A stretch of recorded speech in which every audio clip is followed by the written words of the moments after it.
What's up, broskies? Damocles here, and today I'm bringing you, by popular demand, my best Cinderace build for Pokemon Unite. I love this character, and with this build you'll be dealing tons of damage and have tons of mobility. So if you like that, make sure, if you haven't already, hit the subscribe button, hit the like button, and the notification bell down below so you can stay up to date on all my Pokemon Unite guides, and follow me on all socials, TikTok for quick guides, Twitter, Twitch, you guys know the whole deal. And if you want to play with me or play with any of my buddies, hop in the Discord channel because we got a great community growing there. But without further ado, let's talk about Cinderace, shall we? Cinderace is one of my favorite characters in Pokemon Unite, probably my favorite, honestly, because it is a fantastic jungler, it's a fantastic range damage dealer, and it is an 80 carry, which is like my favorite thing in basically any MOBA. And I really enjoy this character. I know a lot of the jungle matchups, so I like to play this character really aggressive when I am jungling with Cinderace, because I know that a lot of jungle matchups I can take care of it and I can really abuse the early game damage output that Cinderace brings. And you're going to see that in this game. As far as items are concerned, my primary item choice for this particular build is still going to be Muscle Band, Scope Lens, and Razor Claw. Sorry, not Razor Claw, Buddy Barrier, because I just think Buddy Barrier is so crucial in all builds.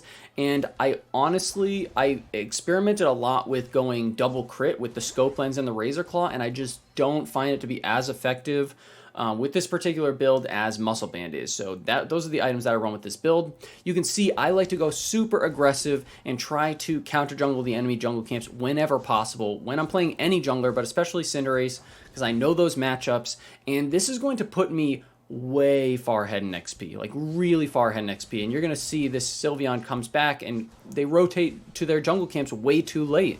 And now I'm just in a massive level lead position. For the entirety of the rest of this game, this is going to snowball me insane amounts.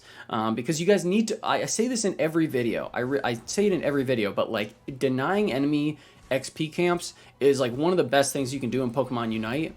But I don't think a lot of people understand like how much it does. Like really, your buff camps, aside from Dreadnought, that's going to be your main XP for the entirety of a match. Like that's the biggest XP that you can get on your side of the map. And so if I go and I deny those buff camps to the Sylveon, I am just at a massive level advantage on everybody on their team. I mean, I'm 2 levels up on this Wigglytuff now, and I'm going to farm them for the remainder of this game just because of that one early interaction. I'm literally double level. I'm literally double the level of the enemy Cinderace. Like, I am huge right now, and it all comes down to that one jungle skirmish that I had early on in the game that allows me to get that super level lead that I have on their team, and I just exploit it. If they want to keep fighting, that's fine. I'm so much higher level, I'm just going to keep abusing my level lead. And my team, thankfully, actually follows up. You might think this is a wasted Unite move here.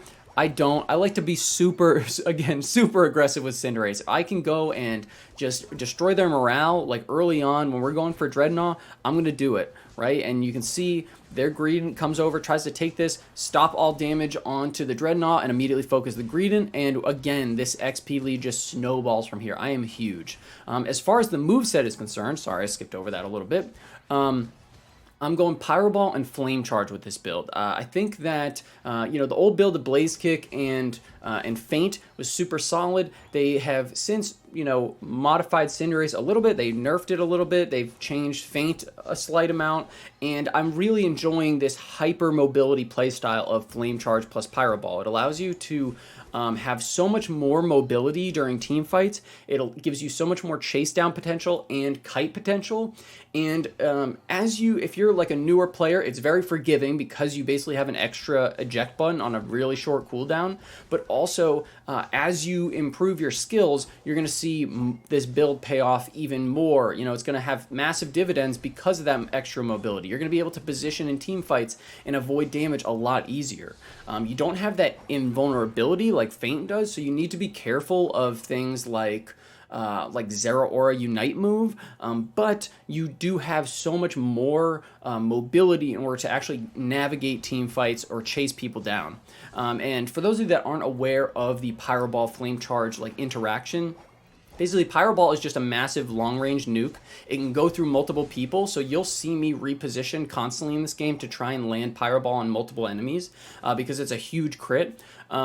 And then also Flame Charge is obviously just a short range dash. You can dash over walls with it. It basically has a similar range to Eject Button in my opinion, but it has a much shorter cooldown.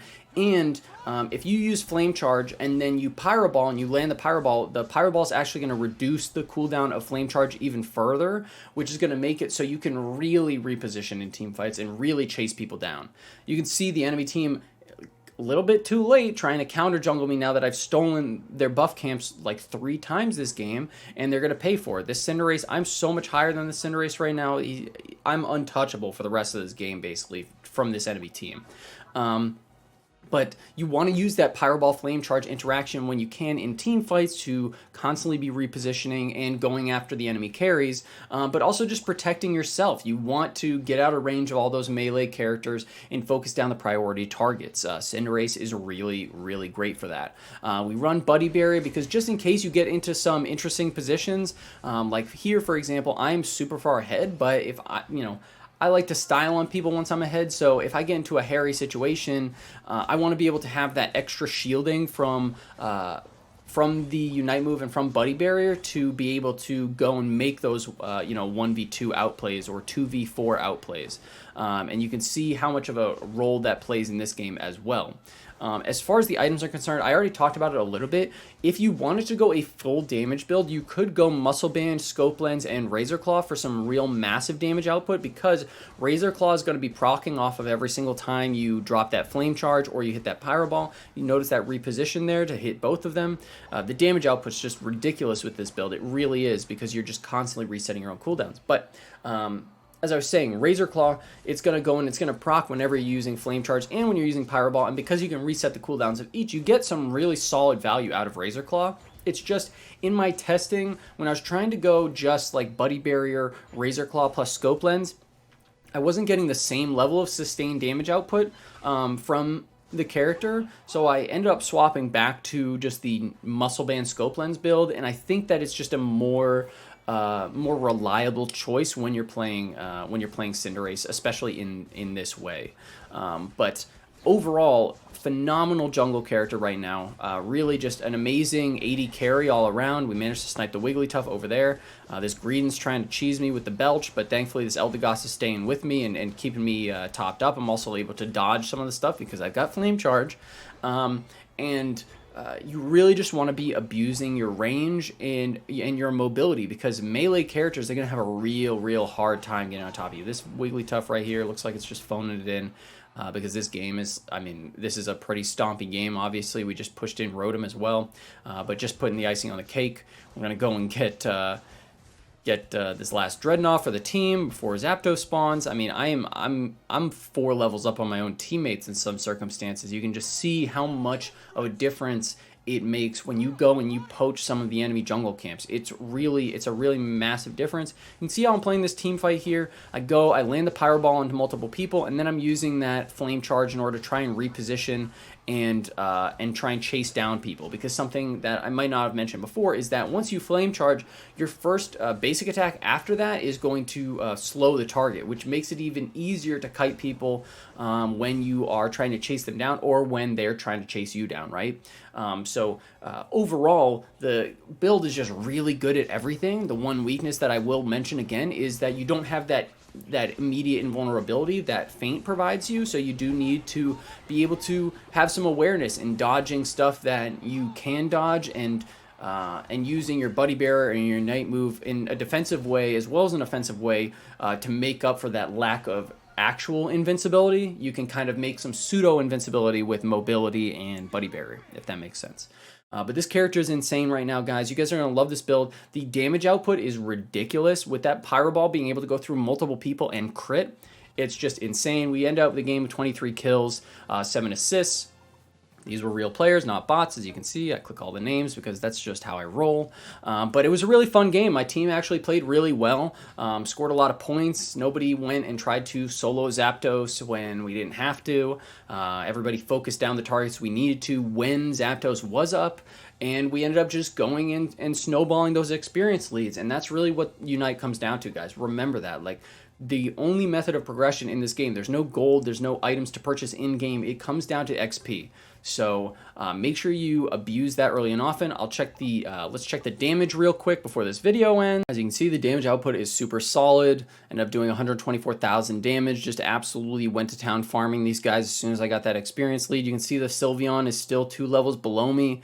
We ended up taking their buff camps, I think 2 or 3 times throughout the course of the game, and that really adds up because especially if you die in that jungle early on, the jungler is going to come back and they have no place else to go except for stealing XP camps from their laners, which puts their laners far behind. So any XP that you can take, especially those early jungle camps, when you're in a strong, favorable jungle matchup, try and do it because it will just give you so many benefits later on down the line. But that is my current Cinderace build. I'm really enjoying this build. Let me know what you guys think of this build. What items are you running? Are you enjoying Flame Charge Pyro Ball? Go and try it out and let me know what you think.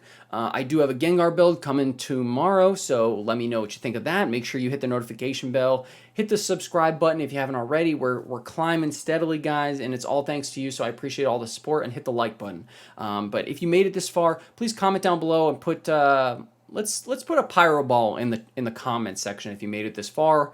I try and reply to all responses I try to reply to everybody on all social media. So if you add me on Twitter, TikTok, Twitch, anything like that, feel free. I will try and answer all questions. But that's going to be it for me, guys. Thank you so much for watching. I appreciate all the support, and I hope you guys are enjoying Pokemon Unite and this Halloween event. Have a great rest of your day. Enjoy the October weather. That's it for me, guys. Peace out.